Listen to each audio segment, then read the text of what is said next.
Welcome to TYT. I'm your host, Anna Kasparian, and we have a fantastic show ahead for you today. In the second hour of the show, John Iadarola will be joining me to really discuss and adjudicate who did that cocaine in the White House belong to. I don't know if we can actually adjudicate it, but we will give you the details about that explosive cocaine discovery at the White House. But in the first hour, we have a lot of important coverage to share with you, including Biden's latest nominee to be part of a commission that has to do with diplomacy and foreign policy. Only problem is the guy has a pretty gross past in attempting coups and supporting death squads in Latin America. We'll get to that in just a moment. Later in the first hour, we'll also discuss the fight against legacy admissions at prestigious universities.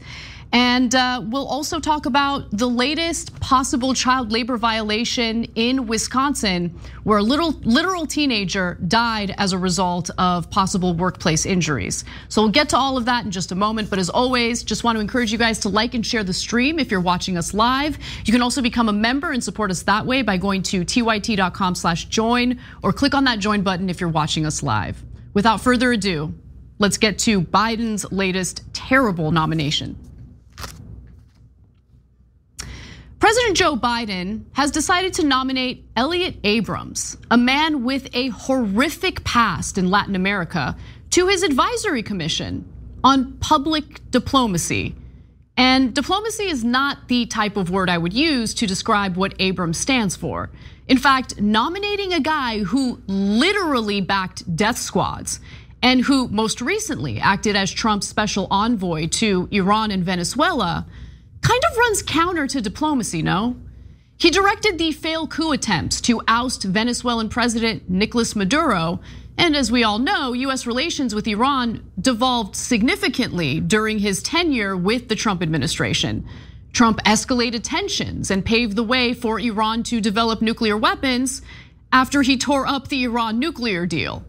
And while you don't really have to travel too far in history to discover that Abrams has a gross past in support of some of the most brutal foreign policy imaginable, it is worth noting how he was involved in one of the largest scandals in American history, the Iran-Contra operation.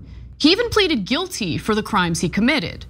The Republican insider's long history in foreign policy is marked by a 1991 guilty plea for withholding information about the Iran-Contra affair that earned him 2 misdemeanor counts, 2 years probation, and 100 hours of community service, though his crimes were, of course, later pardoned by President George H.W. Bush. The secret Iran-Contra operation, which took place during Abrams' time as an assistant secretary of state in the Reagan administration, involved the funding of anti-communist rebels in Nicaragua, using the proceeds from weapons sales to Iran despite a congressional ban on such funding. In fact, here's more on the scandal and why it was a huge deal. In 1985, an Iranian-backed terrorist group held 7 American hostages in Lebanon. Reagan insisted his advisors find a way to bring the hostages home, saying, "I want you to do whatever you have to do to help these people keep body and soul together." So with permission from Reagan, McFarlane made a deal. The US would give Iran weapons, and Iran would broker the release of the hostages. This happened even though Reagan publicly insisted he would not negotiate with terrorists, and despite the fact that there was a trade embargo with Iran. But that was just the tip of the iceberg. The deal with Iran didn't just secretly secure the release of the hostages in exchange for weapons, there was money involved. While $30 million had been allocated for the weapons, the CIA funneled a portion of that money to the Contras in Nicaragua, the group Reagan supported in their guerrilla fight against the Sandinista government. In 1986, the Lebanese newspaper Al Shura reported the arms deal, and everything began to unravel. That prompted an investigation by the US Attorney General, who discovered that only $12 million of the $30 million actually went toward weapons for Iran. The rest of the money was sent to the Contras in Nicaragua. Anything to fight the Sandinistas, right? Now, luckily, Congresswoman Ilhan Omar confronted Abrams about this during a 2019 House hearing. I think it's worth watching. In 1991, you pleaded guilty to 2 counts of withholding information from Congress regarding your involvement in the Iran-Contra affair, for which you were later pardoned by President George H.W. Bush. I fail to understand why members of this committee or the American people should find any testimony that you give today to be truthful. If I could respond to that. It wasn't a question. That was not a question.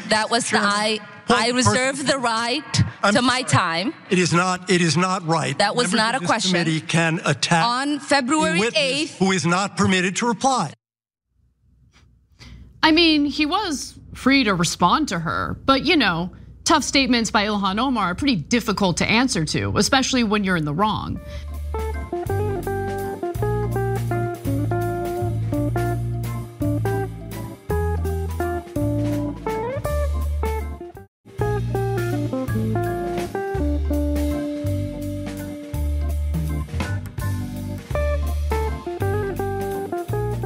There's more to Abrams' damning history that Representative Omar asked about, including his actions in El Salvador. But before we get to that exchange, the historical context is worth getting familiar with if you aren't already familiar with it. In February of 1982, while working under the Reagan administration, Abrams provided Senate testimony downplaying reports of US trained and equipped military units massacring nearly 1,000 people in El Mozote, the horrific December 1981 massacre, which targeted leftists in the country and was described as the largest mass killing in recent Latin American history. The story of one of the worst massacres in the modern history of Latin America began in December 1981. It was in the midst of the Cold War. The United States was supporting the government of El Salvador's fight against communist-backed rebels, known as the FMLN. There was a lot of risk involved. There were targeted killings of people who organized, peasants, organized labor, organized within their churches. We walked into a tiny pueblo that was completely evacuated. All the houses had been burned to the ground. You saw the remains of people. You felt like it was a ghost town. It was eerie. It was like time was frozen. The village was called El Mozote. I remember their bodies lying in the cornfield. It was clear this had been a scorched earth policy, if you will. Now look, any non-sociopathic person would see that brutality and in the very least object to it, but not Abrams. He insisted that the number of reported El Salvadorian victims were made up and even lavished praise on the military battalion behind the mass murders. In fact, Raymond Bonner, a former New York Times correspondent in El Salvador, wrote for The Atlantic in 2019 that the Reagan administration, with Abrams as point man, routinely defended the Salvadoran government in the face of evidence that its regular army and allied right-wing death squads were operating with impunity, killing peasants, students, union leaders, and anyone considered anti-government or pro-guerrilla. Abrams went so far as to defend one of the death squad's most notorious leaders, a guy who had the nickname Blowtorch Bob, who was responsible for the murder of Archbishop Oscar Romero while he was saying mass in March of 1980. Even Americans, including 4 churchwomen who were doing humanitarian work in the country, were killed by these death squads. Reported today from El Salvador that 4 Americans have been killed there. This was the first time that Americans seemed to have been singled out by a death squad. They were shot execution style, bullets to the back of the head. Later, their bodies were found in a shallow grave. Apparently victims of a terrorist attack. That was a wake-up call. There was a great outcry. Now, considering all of this death and destruction, Abrams decided to double down on the US's involvement while being questioned by Representative Omar during a 2019 House Foreign Affairs Committee hearing. Let's watch.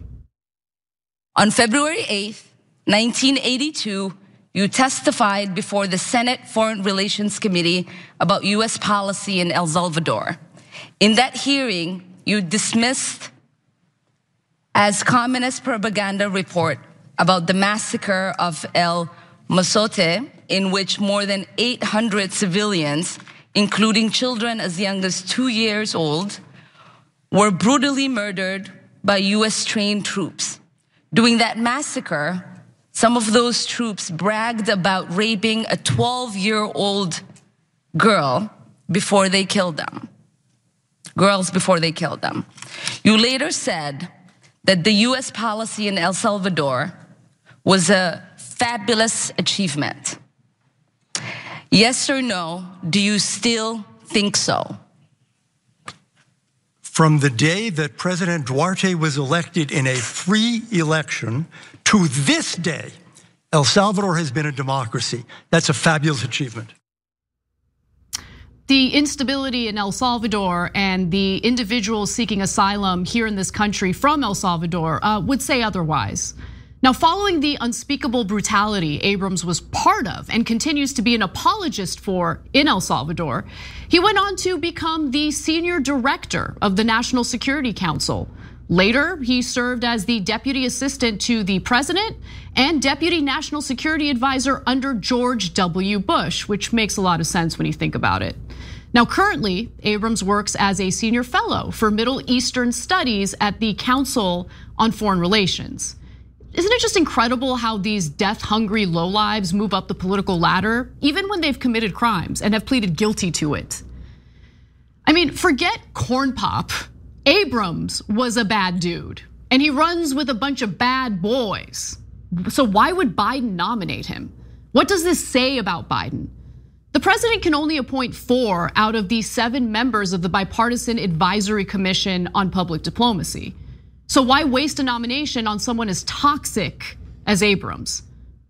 When you read the State Department's mission statement for this particular agency, Biden's nomination is even more insane. The commission appraises the US government activities intended to understand, inform, and influence foreign publics, and may assemble and disseminate information and issue reports and other publications to the Secretary of State, the President, and the Congress. Like, can you imagine taking advice from that guy? Someone who not only knew about and greenlit the massacres of thousands of people in El Salvador, innocent civilians in some cases, but then went on to just show us how he feels no shame about it. How he thought that it was a wonderful accomplishment. I mean, the lack of humanity and the cruelty that this guy represents is incredible. And Biden nominating Abrams is an even bigger problem when you consider how much Biden likes to escalate his rhetoric against China and the ongoing war in Ukraine. Look, we need leaders and we need them to have advisors who can think strategically to prevent and end wars peacefully. Abrams is the antithesis of that. Abrams must be confirmed by the Senate in order to serve on this commission. And it would be a massive mistake if the Senate's Democratic majority voted in favor of doing so. I'm curious what you all think about it, so share your comments, either in the members' comments or super chats. I am gonna read one quick comment from Stinky Stinky Feet, who makes a point that I wanted to make, but I'm glad you're making it, Stinky Stinky Feet. Not substantive, but anyone else think that Abrams guy looks like one of the evil Muppets? The eyebrows are wild, bruh. No, you're 100% right. I've been thinking that all day as I've been producing and researching for this story. I mean, just so on point. I almost feel like the Muppets had that character made after Abrams. Who knows? Look at that guy. Look at that guy. Anyway, we gotta take a break. When we come back, we're going to move back to the United States for some domestic news, including a lawsuit against Harvard University and its usage of legacy admissions. I think it's an incredibly important story. We'll talk about that and more coming right up.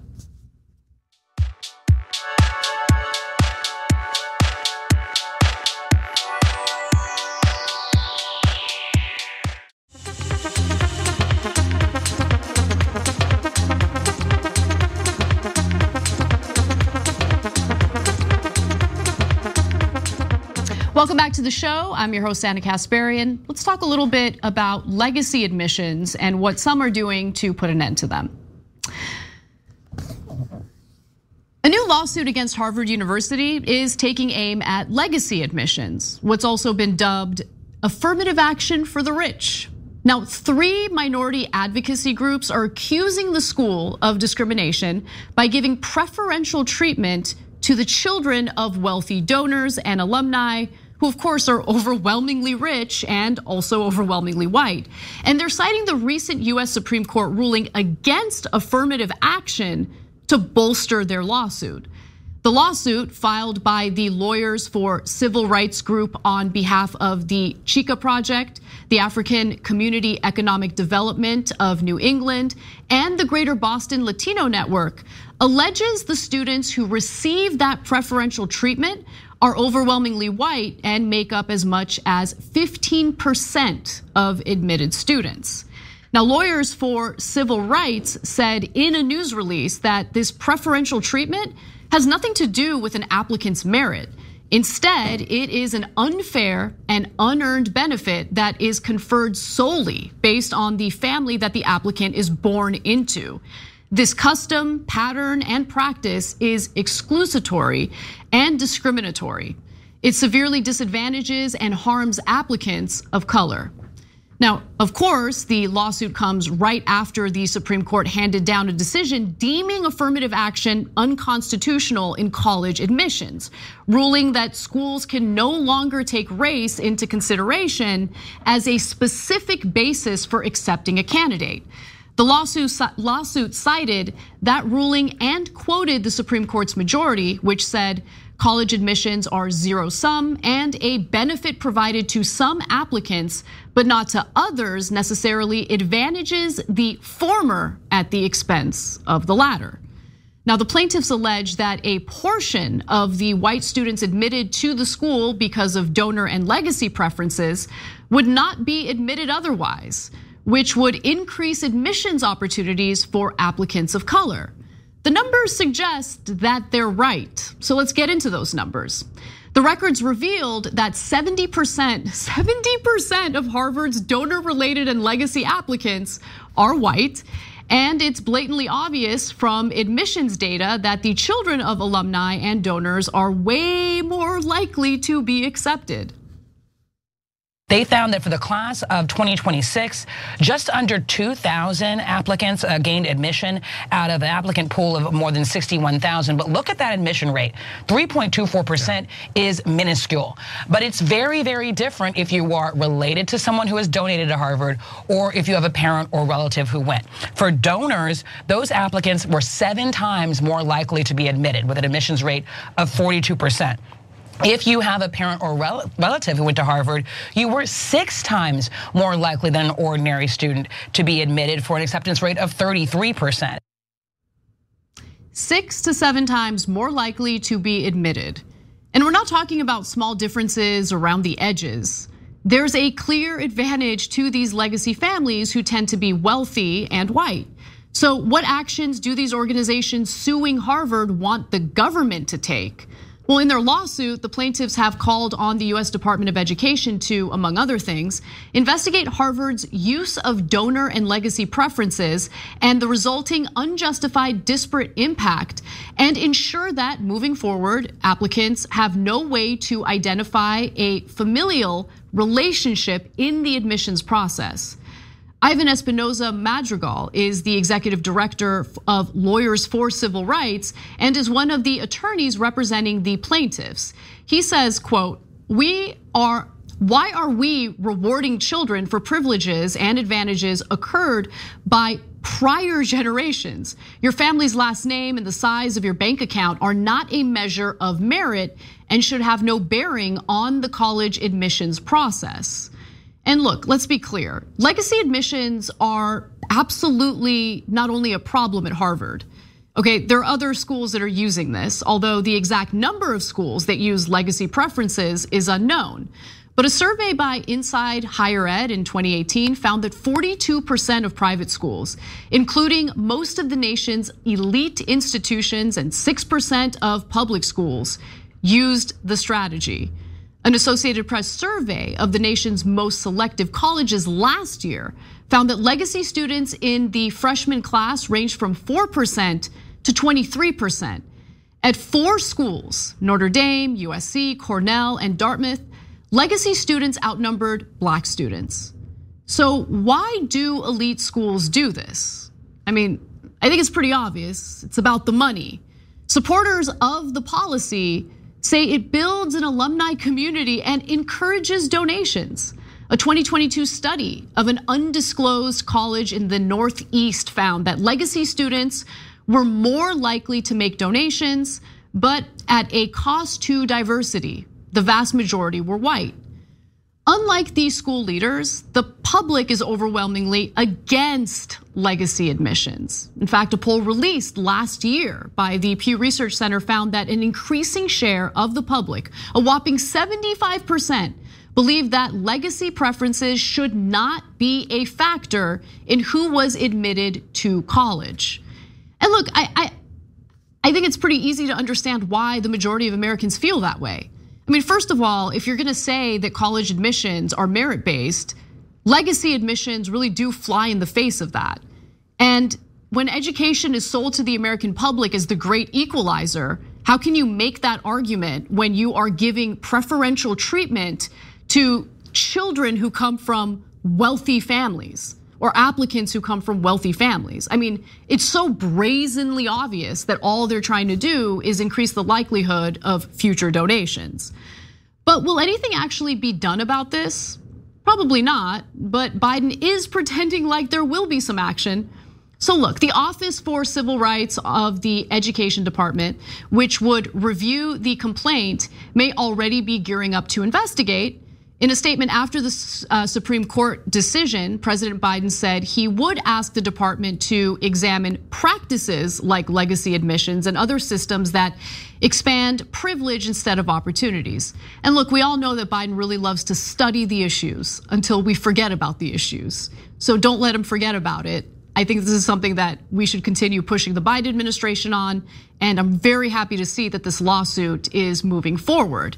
Now, beside that lawsuit, there is a separate campaign, and I love this as well, urging the alumni of 30 elite colleges to withhold donations until their schools end legacy admissions. And here at TYT, we have our own petition that you can participate in. Go to tyt.com/campaigns to sign our Lose the Legacy petition, urging Congress to ban legacy admissions that unfairly favor wealthy white children of alumni and big donors. And I think once you do that, it'll at least feel a little close to a merit-based system, at least a little closer. We'll see how it plays out, but I love that people are taking action, and I am very curious to see if this is a case that makes its way to the Supreme Court, how these conservative Supreme Court justices are going to rule. They might surprise us, and they might side with the vast majority of Americans who want to end legacy admissions. Or they could have a double standard where they are totally fine with striking down affirmative action while upholding legacy admissions.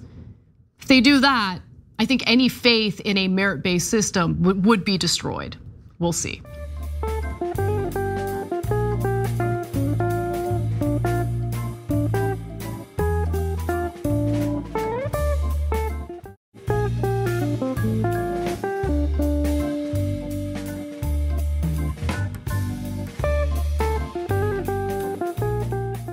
Anyway, with that said though, why don't we move on to our next story? This one is a doozy. It is pretty devastating, but it gives you a sense of what is happening with the issue of child labor across the country.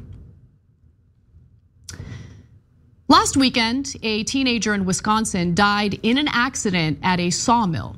While we don't have official confirmation that he was in fact an employee at the sawmill, US Department of Labor is investigating the case as a potential child labor violation.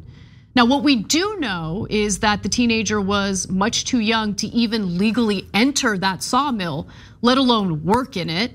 But Wisconsin happens to be just one of many states that is considering rolling back their child labor laws. Other states, like Arkansas, for instance, already have. But come on, what's more American than endangering young children or people in general for the sake of big business and their profits. The statistics on child labor in this country are horrifying.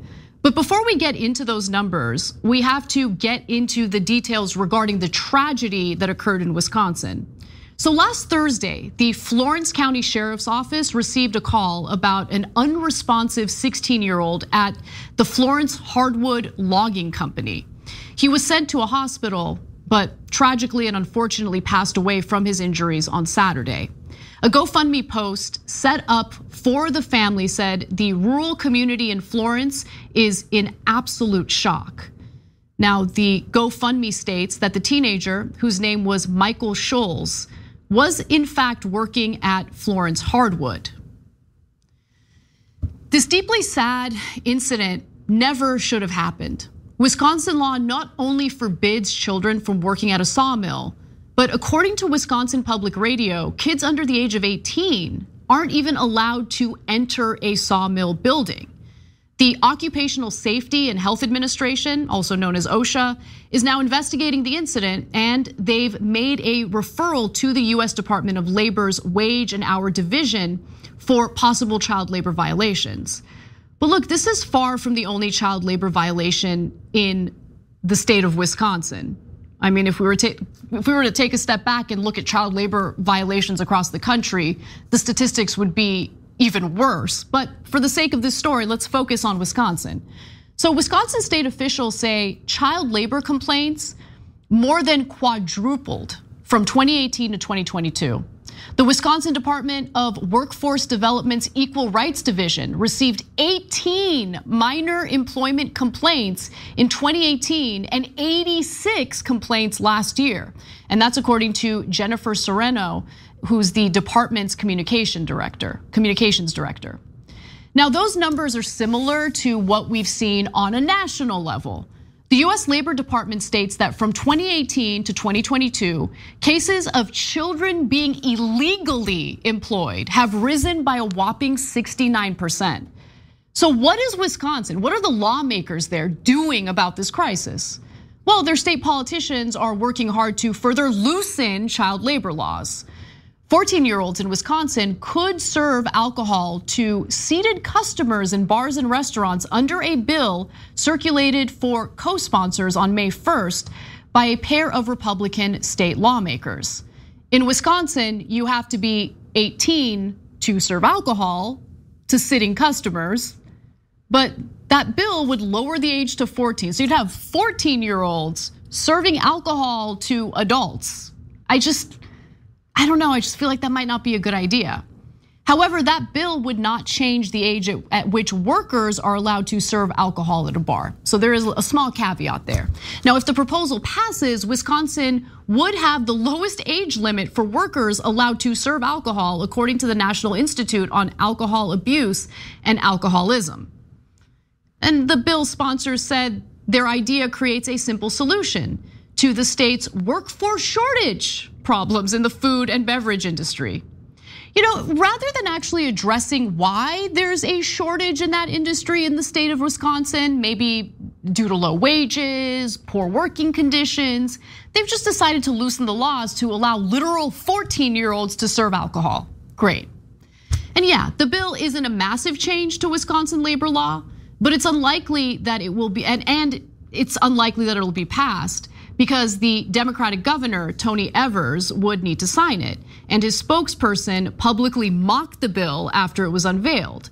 Also, the bill is just one of many changes to child labor law that has been proposed or passed throughout the country. It's worth looking into that as well.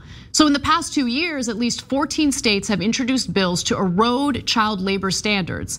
11 states introduced bills in 2023 alone. Now, 8 have been signed into law so far. The right-wing think tanks, like the Foundation for Government Accountability, which has ties to right-wing villains like Ed Ullin and Leonard Leo, have been pretty instrumental in getting these bills created and passed.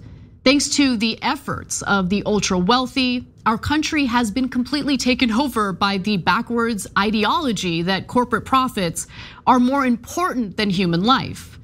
We've all felt the pain of inflation over the past few years. That was largely driven by corporations who saw the change to price, who saw this as a chance to price gouge us, even if, supply chain issues or shortages had no impact on their businesses whatsoever.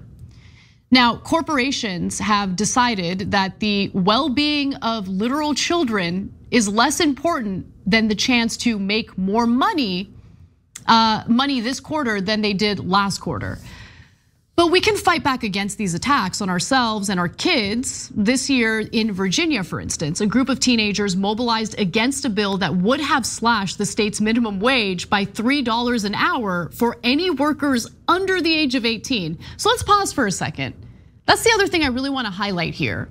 So it's not just about closing a gap because there's a worker shortage. It's about what younger workers, what underage workers might be willing to put up with that older workers, adult workers might not be willing to put up with.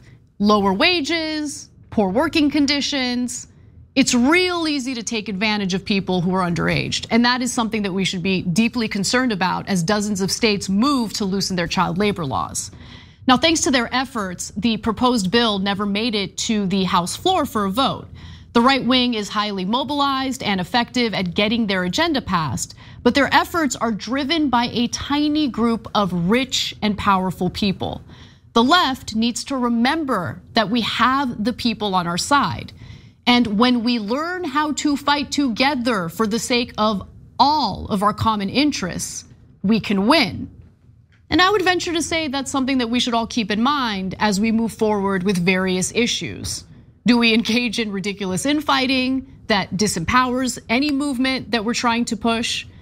Or do we actually fight together in order to protect the workplace conditions, the economic interests, and honestly, the overall livelihoods of our fellow Americans? Just something to think about as we move forward. We're gonna take a quick break for now though. When we come back, we've got more news for you, including, let's see, what are we gonna talk about? Well, looks like the conservatives are now setting their sights on doing away with birth control. So we'll talk about that along with the DeSantis supporters who are concerned that his draconian abortion bans in Florida might work against him in the presidential election. That and more coming up.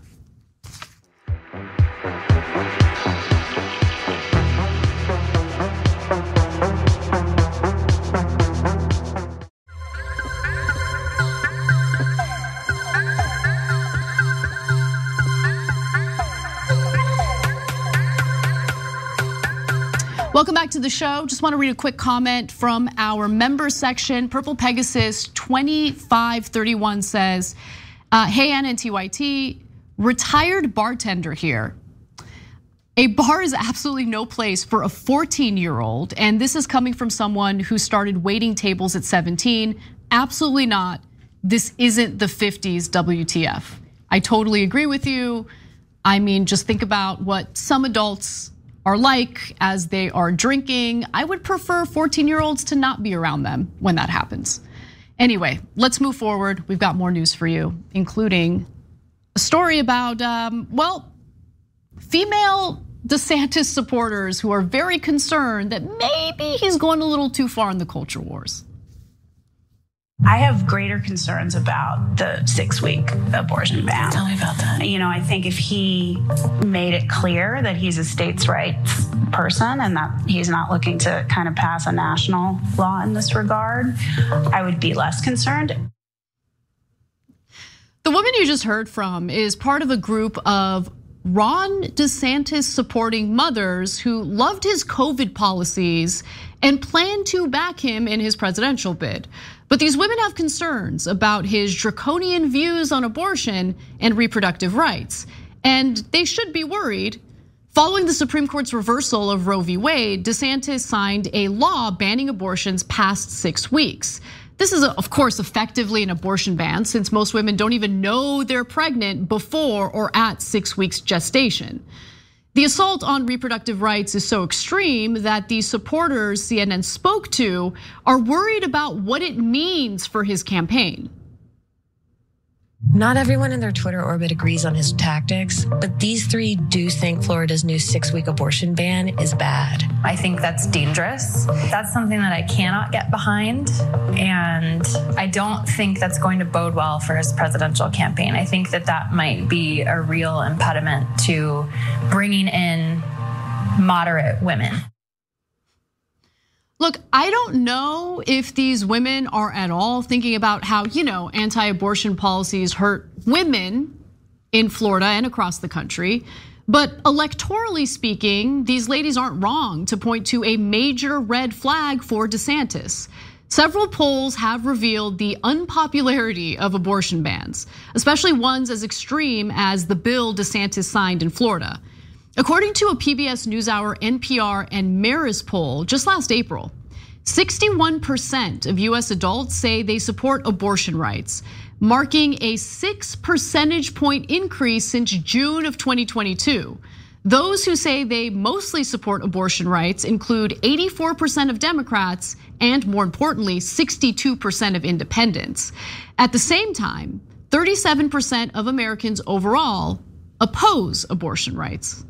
So when you consider the fact that elections at this point boil down to independent voters, the fact that the majority of independent voters support abortion rights does not bode well for any Republican candidate who decides to center their platform on taking reproductive rights away from women. Now, the widespread public support for maintaining reproductive rights was also reflected in the red wave that never happened during the 2022 midterm elections. Republicans were expected to secure firm majorities in both the House and the Senate, but that didn't come to fruition. They managed a slim majority in the House, and Democrats defended their majority in the Senate. Here's an explanation of how the rollbacks to reproductive rights weighed on congressional elections. So if you step back, Laura, and you look at the issue, the races across the country, how big a factor was abortion in how these races turned out? It ultimately appears to have been a really major factor, and that's what I was hearing when I was on the ground in Michigan from female voters there, as well as from some Pennsylvania voters that I was talking to. And we have a data point that really hammers this, which is that the AP survey of voters found that 24% of voters cited abortion as their top issue. And of those, 70% voted for the Democratic candidate, 27% for the Republican candidate. So a big difference there in ultimately people supporting abortion access, favoring Democrats. So clearly the anti-abortion stance that the Republican Party has centered around is enough to galvanize Democratic voters to show up and cast ballots, even when you have a Democratic president and you have majorities at the time in both the House and the Senate. But the self-harm Republicans committed didn't stop at congressional races. In gubernatorial elections, where the GOP candidate decided to focus their platform on anti-abortion rhetoric, the Democrat was more likely to win. Democratic candidates in a lot of states really focused on abortion access and made it their rallying cry for voters against Republican candidates. The three states that I wanted to talk about were Michigan, Wisconsin, and Pennsylvania. Gretchen Whitmer in Michigan was reelected, made this a key issue in her race. And then Tony Evers in Wisconsin was reelected, and he again also was very focused on abortion, particularly with the prospect of GOP, with a very strong GOP state legislature there. And then Josh Shapiro in Pennsylvania, a new governor-elect there in Pennsylvania, and he very much was focused on reproductive rights. He opposed his Republican opponent, who was actually very much in favor of really severe restriction on abortion access there. And then there are, the ballot measures. Ballot measures also prove DeSantis' supporters are right to be concerned about his anti-abortion stance. So there were 5 states where voters had abortion on the ballot. Those 5 states were Kentucky, Michigan, California, Vermont, and Montana. And across all 5 of them, voters ultimately supported protecting abortion access rather than restricting it. In 3 of those, California, Michigan, and Vermont, that enshrined abortion rights in those state constitution. The 2 outliers there were Kentucky and Montana. In Kentucky, voters defeated a measure that would have put in the state constitution no protection for abortion rights. So have Republicans learned any lessons from all of this, from what transpired during the midterms? It's unlikely, I don't know, we'll see. Because despite polling and the outcome of the midterms, you've got people like former Vice President Mike Pence still bragging about the reversal of Roe v. Wade. Trump loves to point to how his conservative Supreme Court nominees got the job done in crushing women's reproductive rights across the country. So while congressional Democrats, including Biden, could have done way more to try to codify abortion rights when Obama had a super majority during his first term, they would be dumb not to campaign on how Republicans have been engaging in unpopular reversals of abortion rights. But this is also a lesson to anyone who thinks your political side should promote the extreme and unpopular policies, even if the polling isn't on your side. There's a political price to pay for it. In the meantime, conservatives seem to have moved on to spreading misinformation on birth control pills. NBC News reports that Alex Clark, who hosts a pop culture show for Turning Point USA, is one conservative woman who has railed against hormonal birth control in recent months.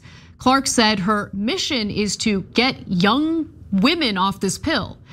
In a response sent in direct message, Clark wrote that birth control can be right for some in some cases, but we shouldn't just take it blindly because of acne, and we shouldn't treat it as the default for all women. Yeah, that's why you got to see a doctor and get a prescription for hormonal birth control. But anyway, so what is Clark saying about the pill exactly that spreads misinformation?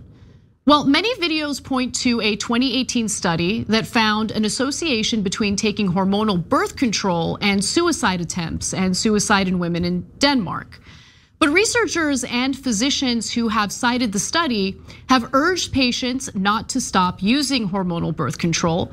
Rather, healthcare experts have said that doctors should discuss any potential mood effects of the medication with patients, as other studies have contradicted the 2018 study. And pregnancy can also have mood side effects. But Clark isn't the only one spreading propaganda meant to scare people about the birth control pill or hormonal birth control overall.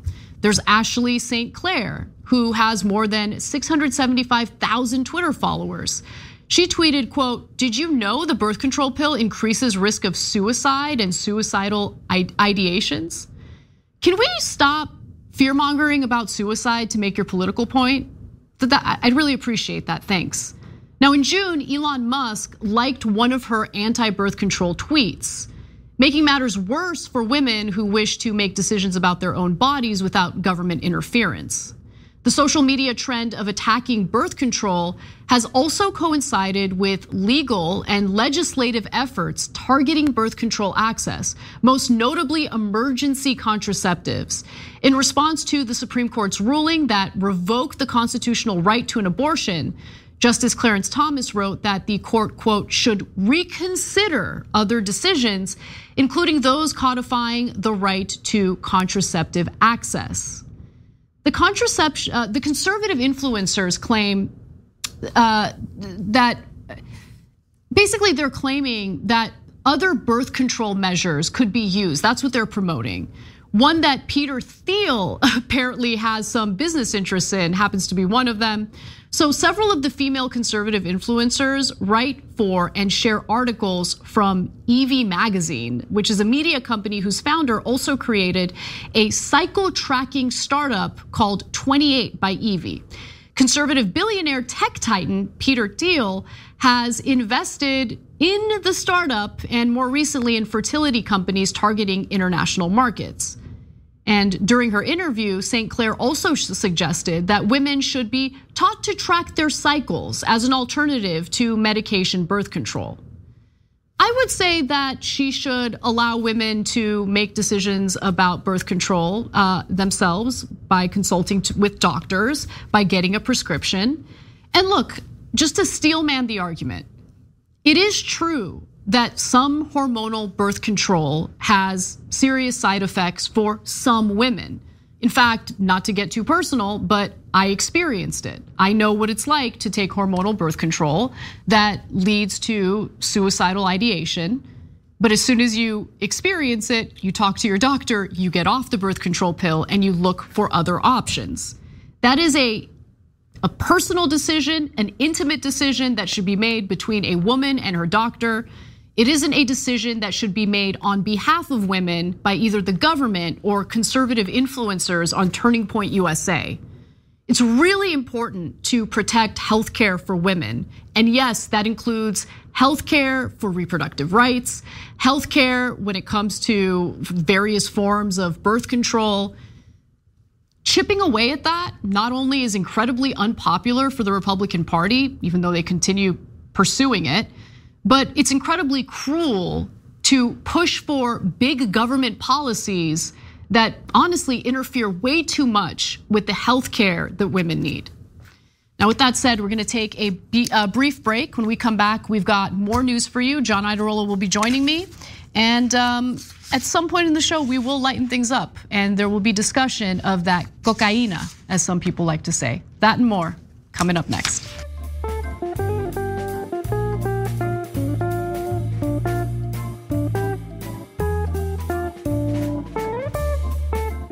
Thanks for listening to the full episode of The Young Turks. Support our work, listen ad-free, access members-only bonus content, and more by subscribing to Apple Podcasts at apple.co/TYT. I'm your host, Cenk Uygur, and I'll see you soon.